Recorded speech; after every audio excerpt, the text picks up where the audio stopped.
জান্নাত কিনে নেই নাই, তুচ্ছ তাচ্ছিল্য করতে পারবে না, নামাজে আইছে সপ্তাহে একবার আহে, এরকম তুচ্ছ তাচ্ছিল্য করা কবিরা গুনাহ, হারাম। যারা নামাজ পড়ে তাদেরকে ইসলামের দিকে আহ্বান করুন।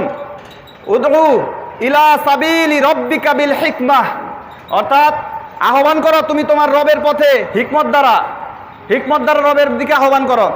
আমরা তো না, আমরা যারা দায়ী আছি, আমরা আল্লাহর দিকে আহ্বানকারী, আমরা তো দারোগা না,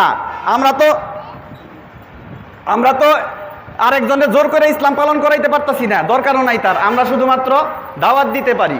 কাজেই দাওয়াত দিতে হবে বিনম্রতার সাথে। মুসা আলাইহিস সালামের কাছে যখন ফেরাউনের কাছে যখন মুসা আলাইহিস সালাম রে এবং তার ভাই হারুন রে পাঠাইছে আল্লাহ, তখন বলছে যে তুমি তারে নরম কথা বলো।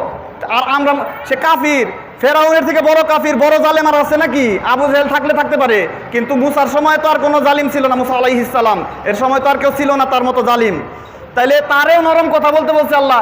আর আমি আরেকজন আমার মুসলিম ভাইরে কিভাবে আল্লাহর পথে দাওয়াত দিতে গিয়ে তারে কটু কথা বলি, তুচ্ছ তাচ্ছিল্য করি, ব্যঙ্গ বিদ্রুপ করি, কঠিন ভাষায় কথা বলি, এগুলো শয়তানের ধোঁকা, এগুলো শয়তানের ধোঁকা। শয়তান অনেক সময় নেক্সট সুরতে ধোঁকা দেয় যে তুমি তো আল্লাহর কথাই করতেছো, আল্লাহর দিকেই ডাকতেছো। তখন নেক্সট সুরতে ধোঁকার মধ্যে একটা হইলো যে কিছুক্ষণ আগে যেটা বললাম যে